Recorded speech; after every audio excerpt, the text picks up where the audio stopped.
her for the rest of her life. September 13th, 2009. Radio City Music Hall, the MTV Video Music Awards. The room was electric. Jay-Z stood at the piano beside Alicia Keys, the opening notes of Empire State of Mind filling the theater like a heartbeat. This was the song's live debut, a moment designed to be iconic, and everyone in that building knew they were witnessing history. The crowd was on its feet. The cameras were rolling. New York City's anthem was being born in real time. Lil Mama sat in the audience, watching. A Brooklyn girl listening to a Brooklyn anthem, feeling every word in her chest. The lights, the energy, the pride swelling through the room. This was her city too, her streets, her story, and somewhere in that moment, something shifted. She got up from her seat. Later, she would say she wasn't thinking, that the music just pulled her, that she felt the spirit of New York so deeply she couldn't stay seated.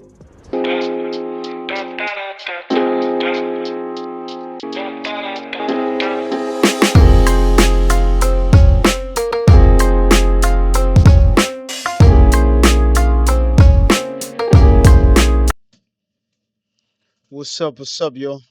Welcome to another episode of It One Reacts. And make sure you like, subscribe, share the channel. Man, I was asking myself the other day, like, yo, whatever happened to Little Mama? Remember Little Mama with the lip gloss on and all that? She was at one point, you know, she was coming up, you know, but next thing you know, she just disappeared. So I did a little researching. Man, I ain't know.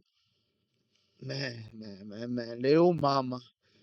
It turns out that moment she got on stage when dudes was singing that New York, when Jay-Z was singing that New York shit with T.I. and a couple of dudes and Alicia Keys, and the VMAs. After that, it was over for her.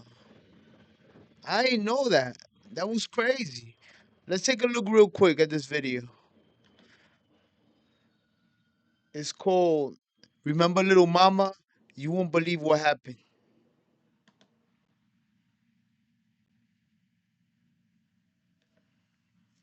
Up, Jay-Z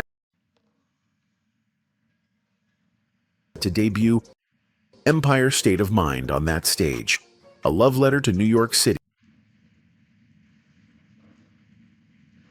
Biggest songs of the decade. Lil Mama watched from the audience, a Brooklyn girl surrounded by the lights and noise of an industry that had started to forget her. So, Little Mama's hype. She's like in the second row. And she's like, ooh, I'm Brooklyn. Brooklyn, baby. Name. And then she made a decision that would follow her for the rest of her life. September 13th, 2009. Radio City Music Hall, the MTV Video Music Awards. The room was electric. Jay-Z stood at the piano beside Alicia Keys, the opening notes of Empire State of Mind filling the theater like a heartbeat. This was the song's live debut, a moment designed to be iconic, and everyone in that building knew they were witnessing history. The crowd was on its feet. The cameras were rolling. New York City's anthem was being born in real time. Lil Mama sat in the audience, watching. A Brooklyn girl listening to a Brooklyn anthem, feeling every word in her chest. The lights, the energy, the pride swelling through the room. This was her city too, her streets, her story, and somewhere in that moment, something shifted. She got up from her seat. Later, she would say she wasn't thinking, that the music just pulled her, that she felt the spirit of New York so deeply she couldn't stay seated. But intention doesn't matter when the cameras catch you climbing onto a stage you weren't invited to, positioning yourself beside two of the biggest artists on the planet. Yo, That was crazy. She was really feeling herself. Like, look at her. And then they were running from her. Like, yo, what you doing? Yo, you wildin'. You ruining this moment right now. Yo, you think Jay-Z blackballed her? I think Jay-Z blackballed her, bro. Was like, yo, bro, yo, that little disrespectful shit you did, I'ma get you, you little castroca. and striking a pose like you belonged there. The performance was in its final moments. Alicia Keys hit those last soaring notes. Jay-Z delivered the closing bars. And there was Lil Mama, standing at the edge of the frame, Crazy. fist raised, face proud, completely unaware that she had just detonated her own career. Backstage accounts say Beyoncé tried to stop her before she reached the stairs. Jay-Z, mid-performance, reportedly muttered something under his breath, a reference to T-Pain pulling a similar stunt years earlier. But it was too late. The image was captured. The moment was sealed. 29 seconds. That's Yeah, in the interview that they gave her, she was like, that Jay-Z, when he was backing up, he said, oh, you T-Pain in it? And she ain't know what that meant until she researched it afterwards and she peeped that T-Pain had done something similar. how long she was on that stage. 29 seconds of a young woman caught up in the emotion of a song about home, about belonging, about being somebody from somewhere that the world often overlooks.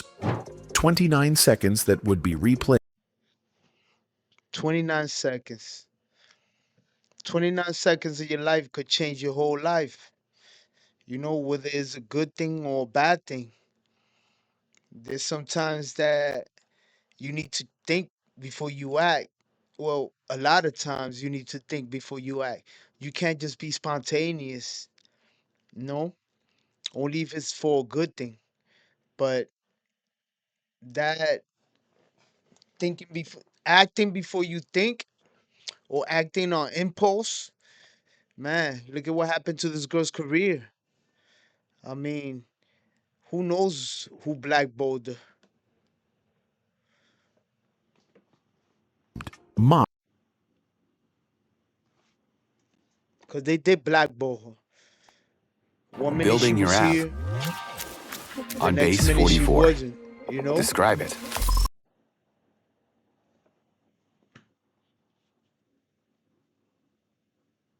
and dissected for the next decade. The audience didn't know how to react. Some laughed, some looked confused. Twitter, still relatively new in 2009, exploded within minutes. By the time the broadcast cut to commercial, Lil Mama had already become a punchline. She didn't understand it at first. Backstage, she was still riding the high, still feeling like she'd done something beautiful. It wasn't until the phones started buzzing, until she saw the headlines forming in real time, that the reality set in. This wasn't going to be remembered as passion. It wasn't going to be seen as a Brooklyn girl celebrating Brooklyn's moment. It was going to be remembered as the night Lil Mama lost her mind on live television. And the people who had the power to shape that narrative, the ones she just embarrassed on the biggest stage in music, weren't about to let her forget it. The morning after the VMAs, Lil Mama woke up to a different world. Her phone was flooded. Texts, missed calls, Google alerts lighting up with her name attached to words like crashed, embarrassing, disaster. The blogs had already made their verdict. Man, they Was crucified her. merciless. The clip was everywhere, looped and remixed and captioned with jokes They crucified her. Like big time. by the hour. She hadn't just made a mistake, she had become the mistake. She tried to get ahead of it. The very next day, September 14th, she sat down with MTV News and offered an apology. Her words were earnest, almost pleading. She explained that she got caught up in the moment, that Empire State of Mind spoke to her as a New Yorker that she never meant any disrespect. Yeah, but after that, the damage was done. You know, To an the damage was done after that. Like, you just jumped on stage at the VMAs on Jay-Z and Alicia when they were putting out a new song for the first time, you know? It was supposed to be like a monumental song, you know? And you come on and you get on stage and you little mama, like, back up. Like, what got you hyped like that? Like, grow up. 29 seconds, that's all it took. 29 seconds. And and JC was like, "Oh, you T-Pain in it?" Like, yo, all right, I got you. When JC talk like that, you know, you better watch out, cause the big black cat could come get you, you know? Damn, little mama, what you did to yourself. That's crazy. Kind of feel bad for her because she wasn't like out there being trashy or anything like that. You know what I'm saying? She was being cool about things. It was just her career was like a one hit wonder, you know?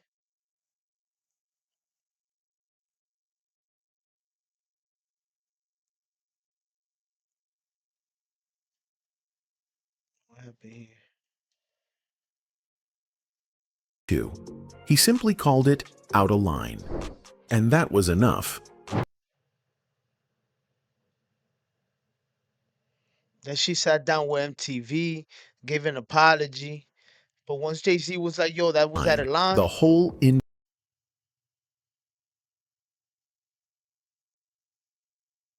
Keys, appearing on the Today Show, gave a tight smile when asked about the incident and offered a dismissive, "That's nice," that said everything without saying anything at all. The message was clear. Lil Mama had embarrassed the wrong people, and there would be consequences. The phone calls that used to come for features and appearances started drying up. Meetings got canceled. Opportunities that seemed certain quietly disappeared. She later described it as a kind of industry-wide reluctance. Doors that used to open now suddenly stuck.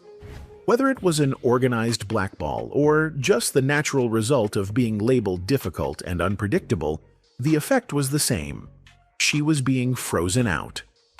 By 2010, her relationship with Jive Records had fallen apart. The sophomore album she'd been working on, the one that was supposed to prove she was more than a viral moment, got shelved indefinitely. When Jive dissolved in October 2011, absorbed into RCA, Lil Mama wasn't among the artists they chose to keep. Just like that, she was labelless, albumless. Yeah, You to let that's, me build you a you know, completely free e-commerce store preloaded with 20 that's sad, man. Like, really sad. But Albumless, and watching her lane get let's go a little bit forward to see how she ended up. Because I ain't watching this whole video. We're gonna see what happened to little mama. judgment. Then there was the Nicki situation. It started Oh, she in started with Nicki? 2011. A Vibe interview where Lil Mama accused Nicki Minaj of copying her signature bob hairstyle. It seemed petty to some, but for Lil Mama, it was about something deeper. She had watched her lane get taken over while she was being frozen out. Watched someone else get the crown Oh, she she felt she'd started with earned. Nicki. The tension simmered for years, erupting in subliminal disses and social media jabs that stretched all the way into 2024 when she called Nicki a musical prostitute after the BET Awards. It wasn't a good look, but it was honest. And sometimes honesty comes out messier than we intend. Through it all, she kept working. More acting roles came when Love Kills in 2017, drawing 1.6 million viewers, appearances on Growing Up Hip Hop, Atlanta, parts in True to Come on. Tubi movies don't count, man. Yo, do y'all think Tubi movies count? Let me know in the comments, man. Do y'all think people that work in the Tubi movies, do they count as actors? Like, those ain't Netflix, you know what I'm saying? Cause I've seen a couple of Tubi movies. They just be funny. 3. She wasn't dominating headlines, but she was building something quieter, steadier, further from the chaos of the music industry that had chewed her up. But the wound from 2009 never fully healed. In a March 2024 interview on the Jay Hill podcast, she finally said what she'd been carrying for 15 years. "I was hurt. I was depressed," she admitted, her voice cracking with the weight of it. "You got everybody telling you you're doing bad." It wasn't an excuse. It was an exhale, the kind that only comes when you've been holding your breath for over a decade. Then something unexpected happened. December 2021. Jay-Z was hosting a conversation on Twitter Spaces, talking about music, legacy, the culture. Someone brought up Lil Mama, the VMAs, the moment that had defined her for so long, and Jay-Z, the man whose stage she had crashed, whose moment she had interrupted, said 5 words that shifted everything. "That's our sister. We love her." No conditions, no qualifications, just grace, offered publicly after 12 years Come of on, man. silence. That's Lil crazy. Mama heard it. The internet heard it. And for the I'll be honest with you. That's a little. That's 12 years too late. You understand what I'm saying? I feel that that statement there was fake. It was fake. It's 12 years too late. You ruined that girl's career. You know you did. You could have said, "Yo, little mama, nah, I feel you. Don't ever do that again." Laughed it off, came off, threw a couple of pictures with the poor girl. But you ain't do that. 12 years, bro. Fuck out of here.